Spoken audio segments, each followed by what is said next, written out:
This episode is brought to you by Cologuard. Do you know what's really scary? Not screening for colon cancer when you turn 45. The Cologuard test is non-invasive, requires no special prep or time off work, and ships right to your door. In just 3 simple steps, Cologuard takes the scare out of colon cancer screening. If you're 45 or older and at average risk, ask your healthcare provider about the Cologuard test. Cologuard is available by prescription only. Learn more or request a prescription today at Cologuard.com/screen. Baseball is back, and the first pitch is on Netflix. The New York Yankees, led by 7-time All-Star Aaron Judge, head to the San Francisco Bay to take on Rafael Devers' San Francisco Giants. This season kicks off with one exclusive opening night game. Watch MLB Opening Night, the New York Yankees versus the San Francisco Giants, live on Netflix. Wednesday, March 25th at 8 p.m. Eastern, 5 p.m. Pacific. The Stone Zone, entertaining and informative on the Red Apple Podcast Network. You are now entering the Stone Zone, and I'm your host, Roger Stone. Well, America has lost an enduring icon of strength, discipline, and traditional conservative values. Legendary actor and martial artist Chuck Norris has died at the age of 86 following an undisclosed medical emergency in Hawaii where he lived. Chuck Norris, of course, was best known for his roles in Walker, Texas Ranger, and a long list of action films represented more than just Hollywood fame. I think Chuck Norris embodied rugged individualism, faith, and personal responsibility. He was an outspoken conservative at a time that would destroy your career in woke Hollywood. His persona was not just as an acting role, it was something he lived every single day. According to his family, he passed peacefully, surrounded by loved ones. In a heartfelt statement, his family described him not just as a global star, he was certainly that, but also as a devoted husband, father, and grandfather who lived with purpose and, I would say, unwavering faith. They emphasized the profound impact he had on millions through his career and his public character. Just days before he passed, Norris was reportedly actively training and in good spirits, still demonstrating the toughness and resilience that defined his public image for decades. Rising to fame alongside Bruce Lee in the 1970s, Chuck Norris built a career celebrating American strength and patriotism through films like The Delta Force, my favorite, Missing in Action, and others. In later years, he became a cultural phenomenon through the viral Chuck Norris Facts, introducing him to an entire new generation of fans. He also starred in the iconic Walker, Texas Ranger series, was one of my favorites. In recent years, he became an outspoken political conservative, using his voice to fight back against America's descent into socialism. This is a man who championed faith, family, and country without apology. This American original, who was never corrupted by the woke Hollywood system, will be greatly missed. Chuck Norris, may you rest in peace. Big news, of course, out of South Florida, former FBI Director James Comey, who seems to have slipped the punch in the Eastern District of Virginia when federal judges there dismissed the claims of perjury, lying under oath before Congress against him, not by weighing the actual facts of the case or the evidence, but by illegally knocking out the appointment of the federal prosecutor, Lindsay Halligan. You see, they don't want to go to trial because they know they'll lose, so they unconstitutionally ruled that Halligan's appointment by President Trump as the U.S. attorney who was prosecuting both James Comey, the former FBI director, and New York Attorney General Letitia James was illegal. They're wrong. That is being appealed. But what's interesting is the misconduct of at least 3 federal judges now puts those 3 federal judges' careers in jeopardy. House Republicans that I know on are actively working on articles of impeachment regarding the judges who incorrectly ruled and violated the canon of judicial ethics repeatedly that Lindsay Halligan, the prosecutor who was prosecuting James Comey, was illegally appointed. But this is a different investigation. We are told by multiple reports that the former FBI Director James Comey has been subpoenaed in a major new investigation examining the coordinated efforts to undermine President Donald Trump. The subpoena, issued by a federal grand jury in Florida, is part of a reportedly sweeping probe into the Obama-Biden-era officials tied to the origins of the Russiagate hoax. At the center of the inquiries is the 2017 intelligence community assessment, which claimed falsely that Russia favored Trump in the 2016 election, an assertion that was later proven to be based on faulty evidence that intelligence officials knew was complete bunk, but pushed it anyway for the purposes of electoral interference. I speak specifically, of course, of the so-called Steele dossier. That was a fake report illegally paid for by Hillary Clinton's campaign, but then taken by the CIA director, John Brennan, inserted in the intelligence assessment given to President Barack Obama, and that is, of course, what kicked off the Russian collusion hoax. That now completely discredited dossier report, which, by the way, claimed falsely that President Donald Trump had dallied with Russian prostitutes while visiting Moscow as a private businessman, was the basis for the illegal spying on Donald Trump's campaign, was the basis for the appointment of Robert Mueller as a special investigator.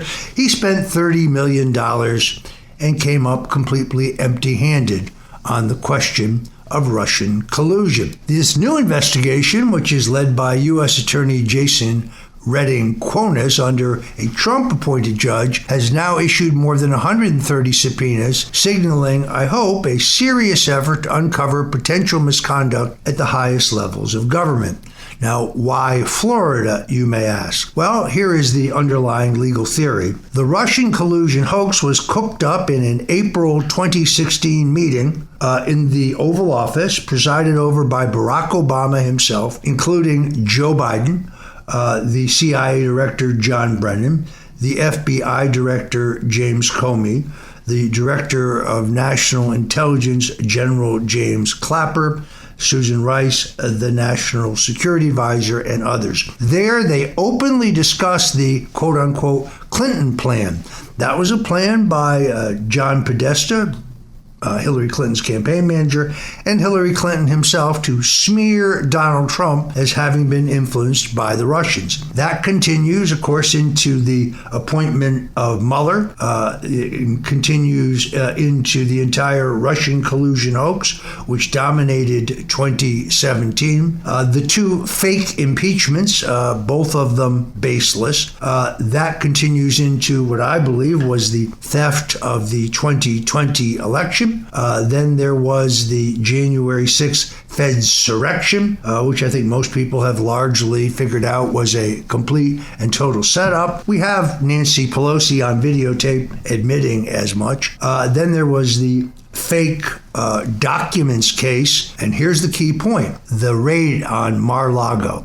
That brings this continuing seditious conspiracy to Florida and to a jurisdiction which is not controlled by the radical left. There is no point in indicting any Democrat or anyone who broke the law or the Constitution in the District of Columbia because there are no honest judges in the District of Columbia, and one cannot possibly get a fair and a balanced jury in the District of Columbia. I can tell you all about that. So I would say the alliance of fake news media and the deep state propelled the entire Russian collusion hoax forward. Comey, who was fired by Trump in 2017, played a key role in both the FBI's Crossfire Hurricane probe, that's the counterintelligence investigation into the President of the United States, which had no basis or probable cause. As I've said, the so-called Steele dossier, well, that was a fraud. The other fraud is the claim that the Democrat National Committee was the target of an online hack by Russian intelligence. I say it yet again. The U.S. government, at my trial, or at no other time has ever produced any forensic evidence that prove that this actually happened. In fact, if one looks at the evidence, the information that was stolen by someone from the Democrat National Committee was downloaded to a portable drive and taken out the back door. We know this because the download times demonstrate that this could not have been an online hack. Comey is also tied to the broader Russian collusion hoax that unfortunately dominated President Trump's first term and undermined his America First agenda. The entire crew here, Comey, Brennan, Clapper, Biden, Rice, and others, most Americans want to know whether they will be held accountable. You see, the Democrats in their handmaidens in the mainstream legacy media keep claiming that this is about political retaliation and revenge by Donald Trump. In other words, anytime a Democrat or someone involved in the Biden or Obama administrations are held accountable for violating the law, they scream that it is retribution and retaliation, when in fact it is just accountability and justice. Great piece by my good friend Miranda Devine in the New York Post, I believe it was yesterday, outlining the way that the Mueller investigation was unduly biased and partisan, and also the way they cut corners and destroyed lives. This is long overdue accountability for heinous abuses of power and a weaponized federal bureaucracy. This needs to end, in my opinion, in charges of seditious conspiracy, and that means treason. The longer we delay, the more likely that these deep state individuals like Comey will not be held culpable. Time has come to lock them up, or at least at a minimum, put them on trial, a fair trial, unlike the one that I received in D.C., and lock them up. The MAGA base expects accountability and justice. It's very clear that the American people demand action on this. I don't believe Republican voters and MAGA voters will be motivated to vote in 2026 midterm elections if there is no accountability. Of course, the other big issue here is the security and the integrity of our elections. It's very clear that the Director of National Intelligence, Tulsi Gabbard, actively investigating both the mail-in paper ballots that played such a crucial role in at least 3 of the major swing states, but also whether these electronic voting machines can be manipulated. There is substantial evidence that they can, and that there was online manipulation from both Chinese and Venezuelan actors. Unfortunately, there is, of course, some opposition inside the administration. That's because I believe the Central Intelligence Agency has been using this same technology to rig foreign elections for decades, and they most likely don't want that to be investigated. Again, if there is no accountability and no justice when it comes to the Russian collusion hoax, and we do not have free, fair, honest elections, well, it won't matter how strong the economy is. It won't matter how many peace deals the president makes. Those are 2 absolute requirements in order for Republicans to win in 2026. I'm Roger Stone. You're listening to the Stone Zone right here on the Red Apple Audio Networks. Again, Chuck Norris, may you rest in peace. We'll be right back with more on the other side. Starting a business can seem like a daunting task, unless you have a partner like Shopify. They have the tools you need to start and grow your business. From designing a website to marketing to selling and beyond, Shopify can help with everything you need. There's a reason millions of companies like Mattel, Heinz, and Allbirds continue to trust and use them. With Shopify on your side, turn your big business idea into... Sign up for your $1 per month trial at shopify.com/special offer. Adobe Acrobat Studio, your team's home base. Collaborate within a shared PDF space. You've got your docs, your plans, your specs, and then invite the crew to build what's next. They talk up the teamwork. They think that this design could be a contender. And when somebody wonders what's the next step, AI helps you finish the rest. Bolts are tight, now your plan's refined. Run a smoother business when you're all aligned. Do that that with Acrobat. Learn more at adobe.com/do-that-with-Acrobat. Faraday presenta Ojos con Alergia y Picazón contra el jardinero. Y el ganador es Faraday Extra Fuerte. Para aliviar la picazón de los ojos por alergia, actúa más rápido y supera a Claritin y Flonase aún a las 24 horas. Faraday, adelante. The Stone Zone. Entertaining and informative. On the Red Apple Podcast Network. And we're back in the Stone Zone. President Donald Trump issued a stark warning Wednesday night, signaling that the United States will not tolerate continued aggression from Iran against key energy infrastructure in the Middle East. The president stated that if Iran persists in targeting Qatari facilities, he would consider decisive action, including the potential destruction of Iran's South Pars gas field, one of the largest natural gas reserves on Earth. The warning comes amid rising tensions following an Israeli strike on that same field, which Trump described as limited in scope and carried out independently without prior U.S. knowledge or approval. According to Trump, Iran responded recklessly, launching a retaliatory strike against Qatar, one of America's strongest allies and a critical player in the global energy market. In his Truth Social statement that day, President Trump said no more attacks will be made by Israel pertaining to this extremely important and valuable Pars field, unless, of course, Iran unwisely decides to attack a very innocent, in this case, Qatar, in which instance the United States, with or without the help or consent of Israel, will massively blow up the entirety of the South Pars gas field at an amount of strength and power that the Iranians have never seen or witnessed before. The president has very clearly emphasized that he does not seek further conflict. He made clear that the United States stands ready to act if Iran continues down this dangerous path. He also showed that, contrary to popular propaganda narratives circulating from clip-baiting podcasters and aggrieved former administration members, the U.S. is no puppet to Israel. We are conducting our military operations in Iran to put America first, and if Israel wants to go rogue in a way that does not help our interests, they will not have our support.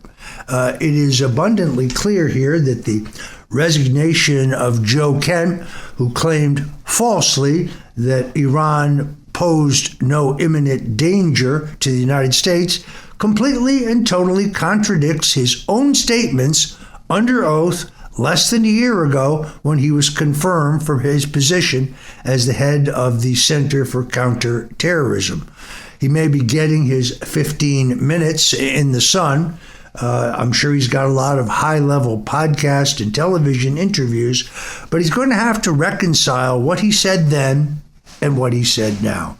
As for me, I'm a non-interventionist. I don't like war, but I also trust Donald Trump to make the right decisions about protecting the United States. The Iranian state is one of evil. The brutality against their own people could no longer be tolerated, and there is no question that they said themselves at the negotiating table they had enough enriched uranium to mount 11 nuclear devices to attack the United States. That is unacceptable. And that is why I'm glad Donald Trump and not Barack Obama is president. You see, when the Iranians threatened Obama, he sent them billions of dollars, not to mention pallets more of cash that were never disclosed to the American people. Those days are over. Donald Trump means what he says and says what he means. We all pray for a quick resolution to this conflict because, well, Trump is not about endless foreign war. Let me point out, no boots on the ground, no mass American casualties, and not billions more in defense contractors. I'm Roger Stone. You're listening to the Stone Zone, and we'll be right back. Instagram teen accounts have automatic protections for what teens see and who can contact them, plus time management tools. And Instagram will continue adding built-in safety features to help create age-appropriate experiences. Learn more about teen accounts and Instagram's ongoing work to protect teens online at instagram.com/teenaccounts.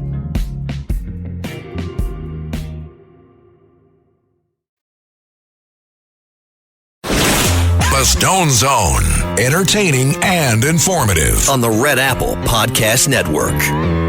You are jumping headlong into the deep end of the Stone Zone, and I'm Roger Stone. Secretary of War Pete Hegseth says the United States is making decisive progress in its military campaign against Iran, with clear objectives focused on protecting American security and preventing future threats. Speaking directly to the American people, Secretary of War Hegseth emphasized that the mission remains unchanged, and that is to eliminate Iran's ability to develop nuclear weapons, dismantle its missile launch capabilities, cripple its defense industry, and neutralize its naval forces. For those who say that this is inconsistent on what Donald Trump ran on, they need to take a better look. Donald Trump has said since 1988 that it would be unacceptable for Iran to have a nuclear device, and he would bomb them. He was actually used more colorful language than that. Secretary of War Hegseth made it very clear that the goals he outlines are being executed on target and on plan. Hegseth also pushed back on what he called a hostile and dishonest media environment, accusing anti-Trump outlets of downplaying military success while exaggerating setbacks. He urged Americans to look past the noise and recognize the results on the ground. According to our Pentagon, U.S. forces have already struck more than 7,000 targets tied to Iran's military infrastructure. Hegseth described the campaign as overwhelming force applied with precision, noting that each successive wave of strikes has grown in scale and in effectiveness as Iran's capabilities continue to deteriorate. Hegseth also drew comparisons between Iran's tactics and those used by terrorist groups, accusing that brutal regime of exploiting civilian resources to fund military operations. Military leaders echoed confidence in the mission, highlighting the bravery of U.S. service members carrying out complex operations under dangerous conditions. Regardless of how you feel about the war effort, what is clear is the Trump administration is not repeating the failures of the past. They've learned from the futile nation-building efforts of the Bushes, the Clintons, the Obamas, and the Bidens. They are pummeling the target, achieving the mission, and then getting out with the message being sent that terrorist regimes in the Middle East are not long for this world. In other words, this is the more limited, focused, yet incredibly lethal use of American power. Once again, no boots on the ground, not 10s or 20s or 30,000 American casualties, and no big ramp up in defense spending and huge contracts like those given to Halliburton during the Iraq War. This is very different. This is not neoconism. This is peace through strength. This is how an America First foreign policy works. Not by retreating from obstacles, but through confronting them, but doing so in a limited and targeted way, expending as little blood and treasure as possible while doing so. This is a philosophy that really begins with Dwight Eisenhower, carried out by Ronald Reagan, and now by Donald Trump. We call it peace through strength. The president demonstrates an extraordinary level of support. If you go online and you look at these various social media platforms, you would believe that there are deep divisions in the Trump movement and in the MAGA wing of the Republican Party. Unfortunately, most of that is just talk. All of the latest polling shows that President Donald Trump's support among his base, and trust me, after 50 years in politics, I can tell you, base is everything. The president's support remains rock solid, with the president's supporters overwhelmingly supporting his actions in Iran.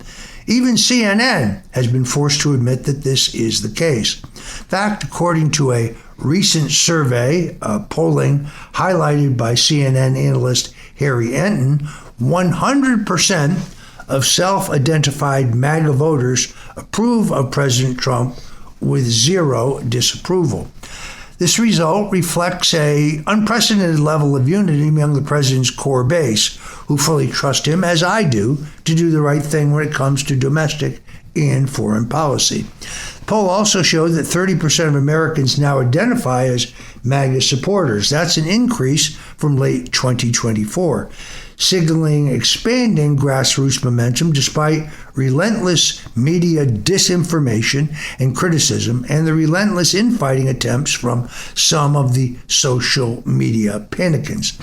The data suggests that President Trump's America First agenda continues to resonate strongly with millions of Americans who prioritize strength abroad and stability at home. Now, it is worth noting that the Republican Party will have to appeal to independents to win the midterms. This is where much of the outreach will have to be tailored.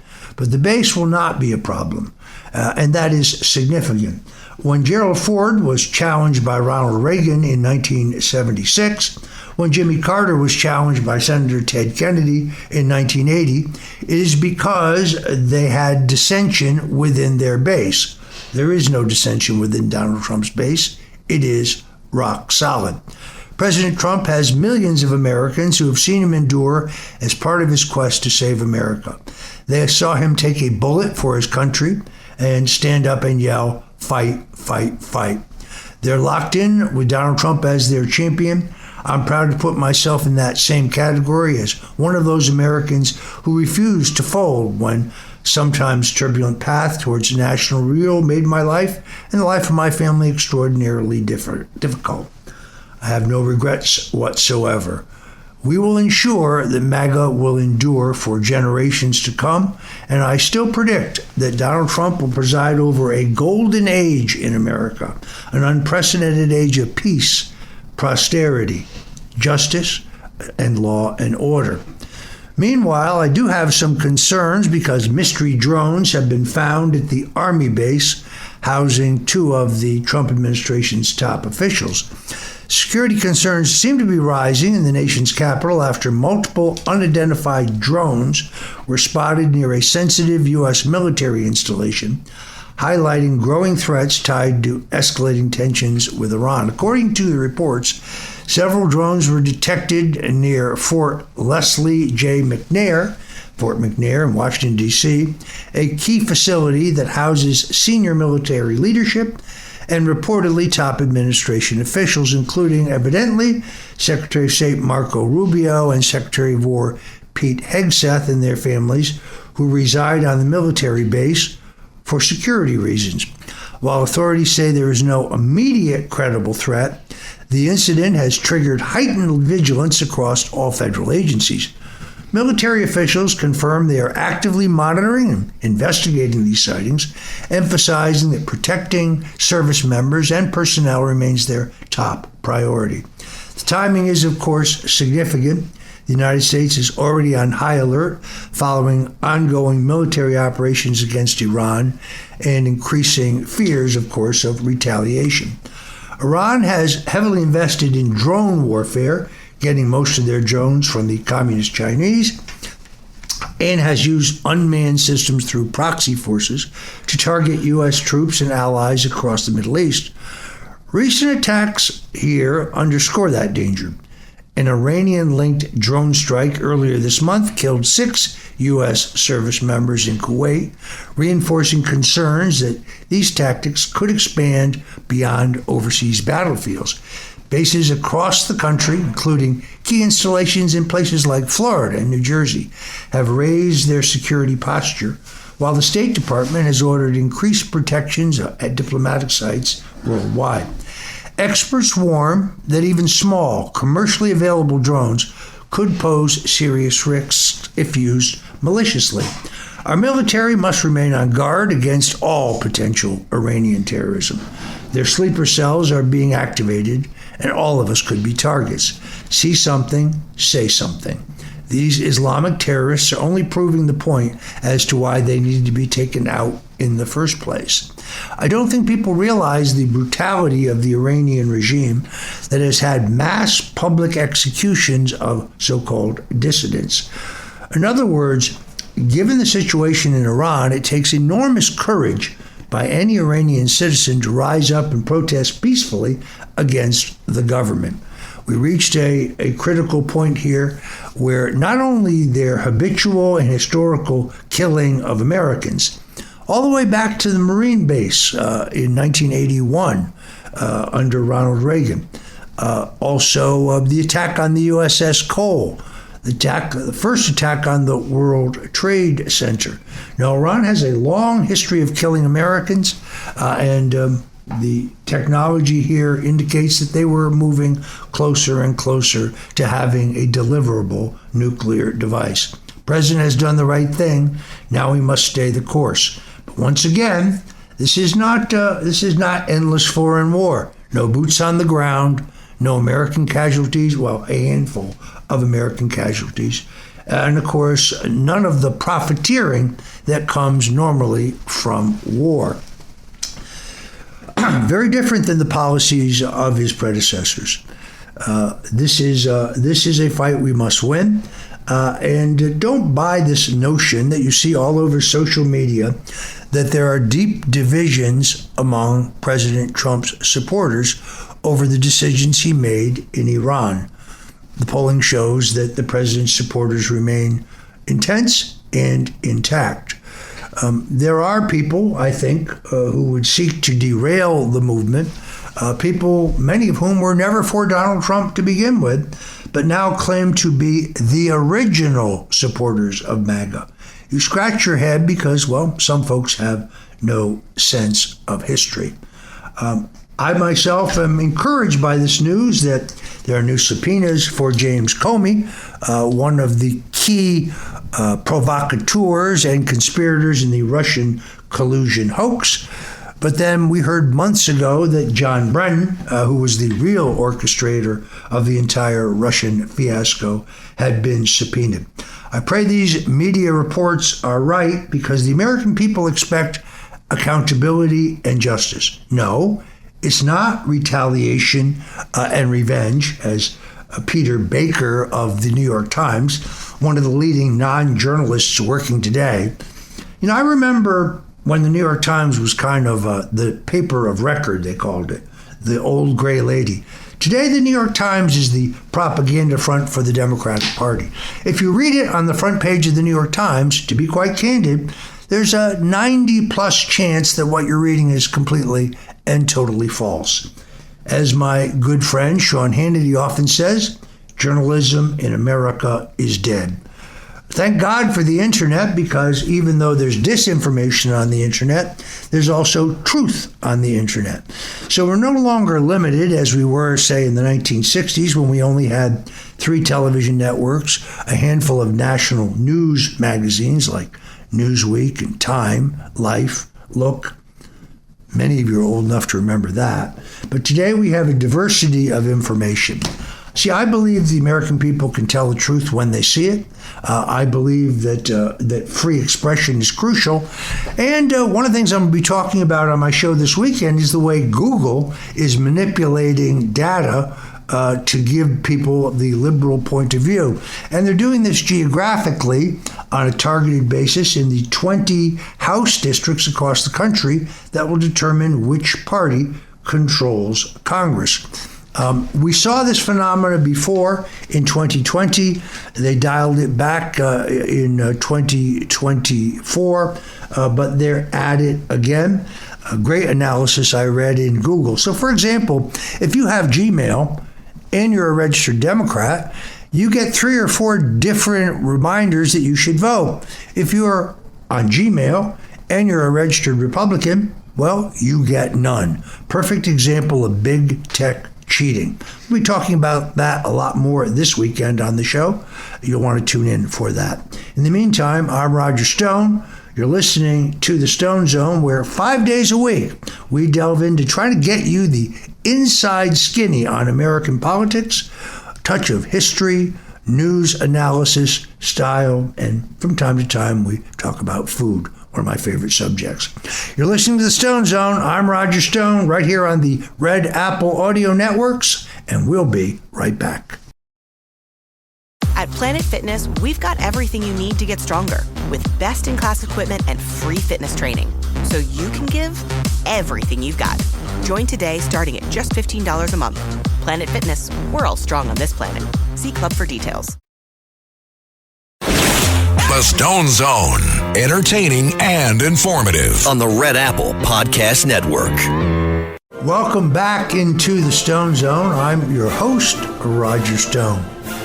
Well, momentum is growing behind President Donald Trump's push for transparency on the subject of unidentified aerial phenomena, also known as UFOs, as new developments suggest that the administration may soon reveal decades of what the government has been hiding on the topic. The White House has quietly registered the domain aliens.gov, signaling what could become a centralized portal for releasing declassified information on UFOs and non-human technology. The move follows Trump's directive to make public long-hidden government files related to unexplained aerial encounters. Reports indicate upcoming disclosures could include photos and videos of craft that defy known technology, raising serious questions about what the government has known and concealed for years. Not long ago, I wrote about something that was in one of my books. Jackie Gleason, the famous comedian, claimed that President Richard Nixon had taken him to a secret military facility in Homestead, Florida, where the Great One, as he was called, was actually shown evidence of UFOs and life on other planets. That story, which was told to me by one of Gleason's ex-wives, is included in my book, Nixon's Secrets. I frankly think it's entirely true. That's why this effort reflects a broader commitment by the Trump administration for transparency, challenging the culture of secrecy that has defined Washington for decades. Military pilots, radar operators, and intelligence officials have repeatedly told me about documented encounters with objects exhibiting capabilities far beyond current U.S. technology. According to The Urgency, a former Air Force officer has renewed claims that unidentified craft once interfered with nuclear missile systems during the Cold War, rendering multiple weapons inoperable at a secure U.S. base.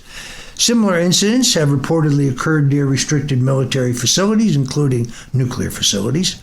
The administration's action suggests a true shift towards openness and accountability when it comes to this earth-shattering revelations that may change the perception of reality for millions. But regardless of the potential fallout, I think the public deserves to know the truth. We used to call them flying saucers. Today we call them UFOs. But the American people deserve to know whether our government knows about life on other planets and the possibility that we're not the only ones existing in this universe. Meanwhile, we hear that Chinese scientists are now using mosquitoes to spread vaccines. A controversial new proposal from Chinese scientists is testing the bounds of medical ethics with regards to bizarre vaccination experimentation. Sound familiar? Chinese researchers are exploring the use of mosquitoes to deliver vaccinations to bats. In a recent study, researchers engineered mosquitoes to carry vaccinations for deadly viruses like rabies and others, transmitting them through bites or when bats consume the insects. The goal, I guess, is to reduce the spread of dangerous diseases that originate in bat populations and can jump to humans. Now, this project could be happening with the most notable or noble of intentions, although I rather doubt that. But the potential unindicted consequences are massive. Releasing genetically modified or vaccination-carrying insects into ecosystems could carry unknown environmental risks, especially given the lack of any long-term data or history. I'm Roger Stone. You're listening to the Stone Zone on the Red Apple Audio Networks, where 5 days a week we try to bring you the inside story on American politics, what's happening in Washington and across the country. Right here on the Red Apple Audio Networks, we appreciate your tuning in. And until next time, God bless you and Godspeed. Thanks for listening to The Stone Zone with Roger Stone. You can hear The Stone Zone with Roger Stone weeknights at 8 on 77 WABC. If you like the podcast, share it with your friends and listen anytime at WABCRadio.com and download the WABC Radio app. Hit that subscribe button on all major podcast platforms. Plus, follow WABC on social on Instagram, TikTok, Facebook, and X. See you next time for a new episode, so you never have to wonder. What the heck is going on here?